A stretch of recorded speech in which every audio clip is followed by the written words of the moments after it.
லூக்கா எழுதிய நற்செய்தி அதிகாரம் 11 இறை வசனங்கள் 14 முதல் 23 முடிய. ஒரு நாள் இயேசு பேச்சிழந்த ஒருவரிடமிருந்து பேயை ஓட்டினார். பேய் வெளியேறவே பேச்சற்ற அவர் பேசினார்.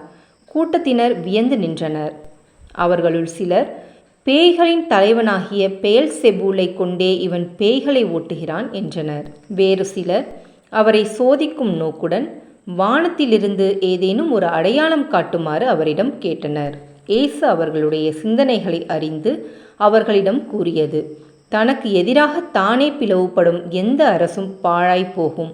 அவ்வாறே பிளவுபடும் வீடும் விழுந்துவிடும். சாத்தானும் தனக்கு எதிராக தானே பிளவுபட்டு போனால் அவனது அரசு எப்படி நிலைத்து நிற்கும்? பெயல்செபூலை கொண்டு நான் பேய்களை ஓட்டுகிறேன் என்கிறீர்களே. நான் பெயல்செபூலை கொண்டு பேய்களை ஓட்டுகிறேன் என்றால் உங்களை சேர்ந்தவர்கள் யாரை கொண்டு பேய் ஓட்டுகிறார்கள்? ஆகவே அவர்களே உங்கள் கூற்று தவறு என்பதற்கு சாட்சிகள். நான் கடவுளின் ஆற்றலால் பேய்களை ஓட்டுகிறேன் என்றால் இறையாட்சி உங்களிடம் வந்துள்ளது அல்லவா? வலியவர் ஆயுதம் தாங்கி தம் அரண்மனையை காக்கிறபோது அவருடைய உடைமைகள் பாதுகாப்பாக இருக்கும்.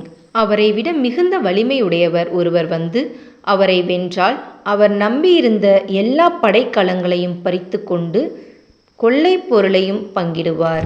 என்னோடு இராதவர் எனக்கு எதிராக இருக்கிறார். என்னோடு இணைந்து மக்களை கூட்டி சேர்க்காதவர் அவர்களை சிதறடிக்கிறார். இது கிறிஸ்துவின் நற்செய்தி. கிறிஸ்துவே உமக்கு புகழ்.